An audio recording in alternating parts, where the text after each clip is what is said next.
Resistant level, যেটা এখন support হিসেবে কাজ করতেছে এবং আলহামদুলিল্লাহ আমার প্রত্যেকটা ট্রেড কিন্তু প্রফিট হয়ে গেছে। এখানে দেখেন। আসসালামু আলাইকুম ট্রেডার্স, আমি মোহাম্মদ বকুল হোসেন। আপনারা দেখতেছেন ভিডিও ট্রেডার্স কিং চলে আসলাম নতুন একটা ভিডিও নিয়ে। সো আজকের ভিডিওতে আমি আপনাদের দেখাবো যে মানি ম্যানেজমেন্ট কীভাবে আপনার ব্যালেন্সকে সেভ করবে। সো আপনি আপনার পুরো ব্যালেন্সকে সেভ করতে চাইলে আপনার লস এখানকার একটা পার্ট। সো এই লস যাতে আপনার পুরো ব্যালেন্সকে খেয়ে না ফেলতে পারে, সো এইটাই আপনাকে প্রোটেক্ট করবে হচ্ছে মানি ম্যানেজমেন্ট। সো আজকে দেখাবো যে মানি ম্যানেজমেন্টের পাওয়ারে কীভাবে আমি আমার ক্যাপিটালকে সেভ করি।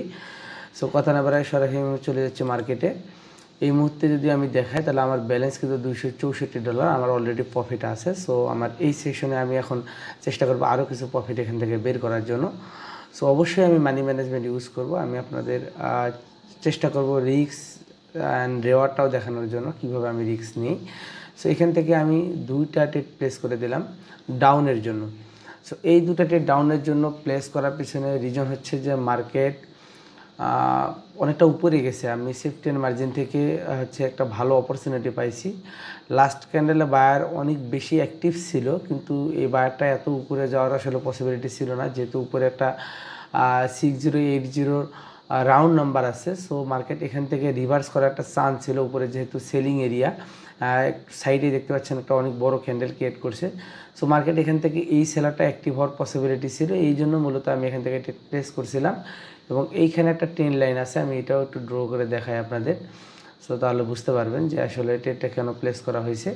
সো যাই হোক, যদি এটা কোনো কারণে লস হয়ে যায় আমরা নেক্সট অপরচুনিটি নেব। উপরে যেহেতু ট্রেন লাইন আছে, আমাদের এই ট্রেডটা লস হয়ে গেছে।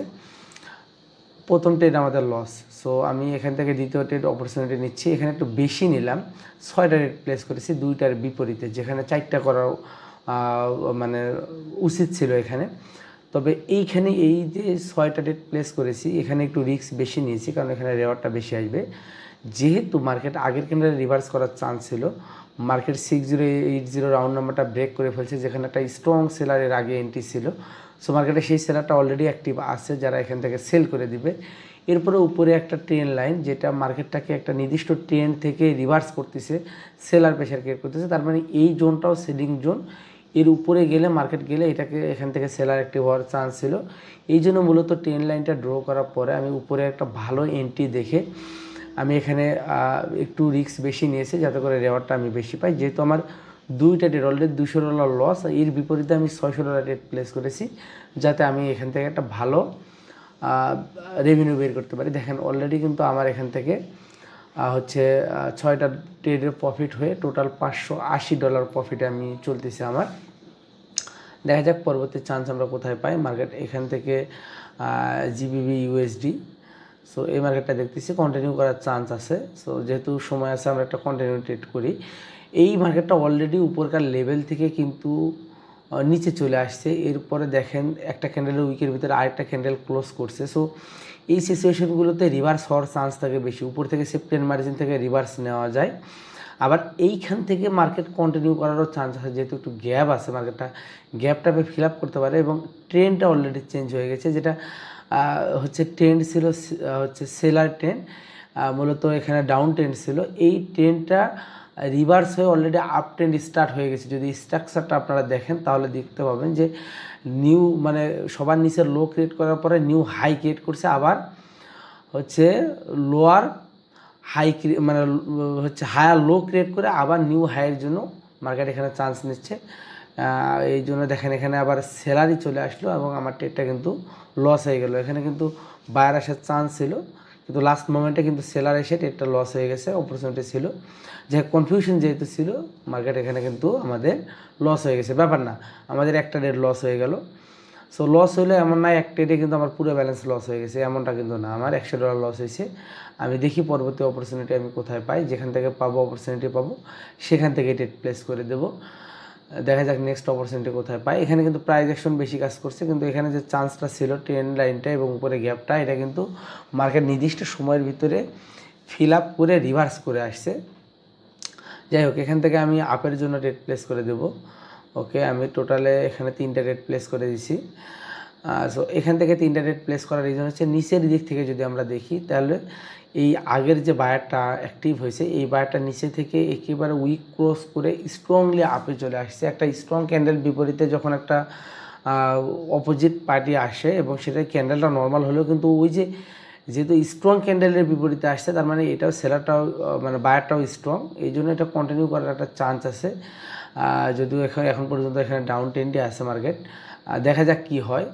সো এখানে আমার 3টা ট্রেড লসে চলতেছে, যদি এইটা লস হয়ে যায় টোটাল কিন্তু আমার 4টা ট্রেড লস হয়ে যাবে। তার মানে আমার মেইন যে প্রফিট নিয়ে মার্কেটে আমি দ্বিতীয় সেশনে ঢুকছি এটাও কিন্তু লসে চলে গেল। তার মানে এখন আমার টোটালে $400 লস, $580 প্রফিট ছিল, $180 আমার ব্যালেন্স আছে। সো আমাকে নেক্সট অপরচুনিটি খুঁজতে হবে এবং ট্রেড করতে হবে। এখন নেক্সট অপরচুনিটি থেকে আমি $100 ট্রেড করব না, বিষয়টা এমন না, মোটেও না। সো এখানেই মূলত মানি ম্যানেজমেন্টের পাওয়ার, যে আমি 2টা ক্যান্ডেলে আমার প্রথম সেশনের প্রফিট পর্যন্ত লস করে ফেলছি। সো দেখা যাক নেক্সট অপরচুনিটিতে আমি কিভাবে এটাকে রিকভারি করে প্রফিটে কনভার্ট হই।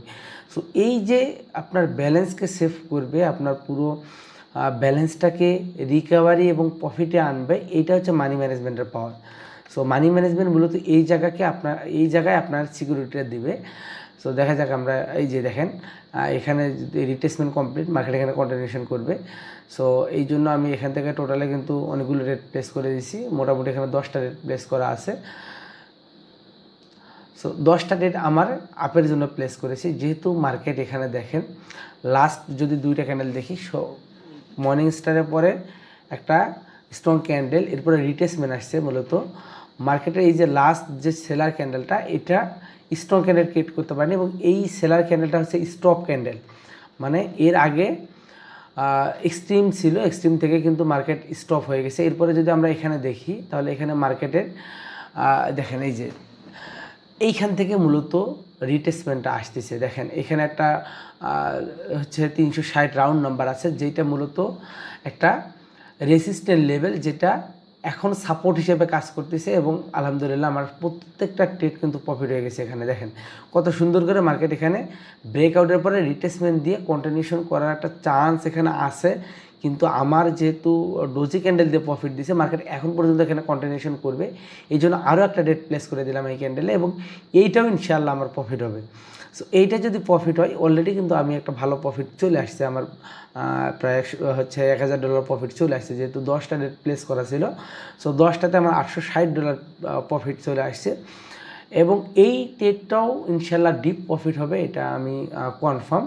যদি এইটা প্রফিট হয় তাহলে মোটামুটি আমার $1100 মতো এখানে টোটাল অ্যাভারেজ 2 সেশনের প্রফিট থাকবে। সো দেখেন আমি কিন্তু পরপর $400 লস করার পরেও $860 আমি প্রফিট করলাম, তাতে করে আমার $400 লস রিকভারি হয়ে গেল, প্লাস $460 আমার কিন্তু এখানে এক্সট্রা প্রফিট থাকলো। সো এইটাই মূলত মানি ম্যানেজমেন্টের পাওয়ার। এই যে এখানে $86 আমি পারলাম, টোটালে কিন্তু আমার এখন এই মুহূর্তে প্রফিট $1100 আছে। সো এইখানেই মূলত মানি ম্যানেজমেন্টের পাওয়ার। এই যে দেখেন $1126 আমার লস হয়ে গেছে, কিন্তু লসের পরেও দেখেন কতগুলো ট্রেড এখানে লস, এরপরেও কিন্তু আমি এমন একটা রেশিওতে মানি ম্যানেজমেন্ট করেছি যাতে করে আমার টোটাল লসটা রিকভারি হয়েও আবার প্রফিটে আসছে। সো 1টা 2টা 3টা ট্রেড লস হয়ে গেলেও আপনি ফুল ব্যালেন্সটাকেই রিকভারি প্লাস প্রফিটে আনার যে ক্যাপাবিলিটি, এটা হচ্ছে মানি ম্যানেজমেন্টের পাওয়ার। এইখানেই মূলত মানি ম্যানেজমেন্ট আপনার ব্যালেন্সকে সেভ করবে। তবে এইটার নির্দিষ্ট রেশিও আছে, সেই হিসেবে আপনাকে ইউজ করা শিখতে হবে, কারণ যদি আপনি এটার একটু ভুল ব্যবহার করেন তাহলে আপনার পুরো ব্যালেন্স জিরো হয়ে যেতে পারে। সো আগে টোটাল ব্যালেন্স কত, ব্যালেন্স হিসেবে আপনি কত পার্সেন্টের রিস্ক নিচ্ছেন, এই কত পার্সেন্টের ভিতরে আপনি কত স্টেপ মানি ম্যানেজমেন্ট করবেন, এইটা আমার আগের যে মানি ম্যানেজমেন্টের ক্লাস আছে হচ্ছে ওইটা একটু দেখে নেন, নিলে আপনাদের এটা ক্লিয়ার হয়ে যাবে। আমার লাস্ট হচ্ছে যে মিট আপ ক্লাস ছিল, একটা মেবি 30 মিনিটের একটা ভিডিও, ওইটা দেখবেন, আপনারা এটা একেবারে ক্লিয়ার হয়ে যাবেন। সো মানি ম্যানেজমেন্টের পাওয়ারই এখানে, যে আপনি লস করার পরে আপনাকে রিকভারি প্লাস পুনরায় আপনার ব্যালেন্সটাকে সেভ করে প্রফিটে নিয়ে আসবেই মূলত আপনার মানি ম্যানেজমেন্ট। সো এমন না আপনি ট্রেডিং পারেন না, আপনার প্রত্যেকটা ট্রেড লস হয়, তাহলে তো আপনি ট্রেডিং করারই প্রয়োজন হয়, কিন্তু আপনি পারেন কোনো কারণে, মার্কেটের কারণে হোক বা আপনার এন্ট্রির কারণে হোক আপনি লস করে ফেলছেন।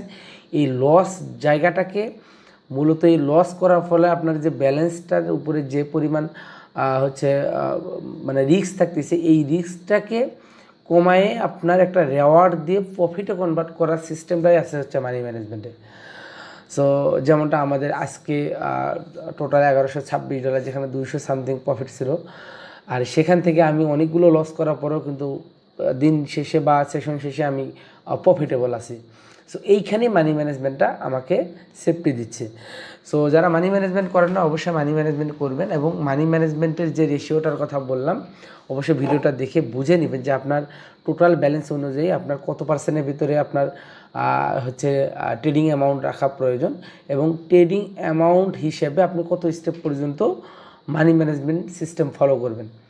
এটা যদি আপনি প্রপারভাবে ক্যালকুলেট করে বের করতে পারেন, তাহলে আপনার কোনো রিস্ক হবে না। আপনি রিস্ক ফ্রি খুবই ইজিলি আপনার এই মানি ম্যানেজমেন্টটা আপনার ব্যালেন্সটাকে সেভ করবে। সো ভিডিওটা কেমন হলো অবশ্যই জানাবেন, ভালো লাগলে একটা লাইক কমেন্ট অবশ্যই শেয়ার করতে ভুলবেন না। আর নেক্সট অবশ্যই আপনাদের জন্য বাইনারি এবং ফরেক্স নিয়ে একটা ফুল সেশন নিয়ে আসবো। সো সব প্রস্তুতি চলতেছে, এবং আমি পার্সোনালভাবে একটু বিজনেসের কাজে ব্যস্ত থাকার কারণে হয়তো বা খুব তাড়াতাড়ি দিতে পারতেছি না। তারপরেও ইনশাআল্লাহ চেষ্টা করবো যত দ্রুত আপনাদের এই কোর্সটা দিতে পারি, বা এই পুরো হচ্ছে প্রসেসটা আপনাদের শিখাইতে পারি। এইটার জন্য আপনারা অবশ্যই একটু ধৈর্য ধরবেন, আর আমার জন্য দোয়া করবেন। সকলে ভালো থাকবেন। আল্লাহ হাফিজ।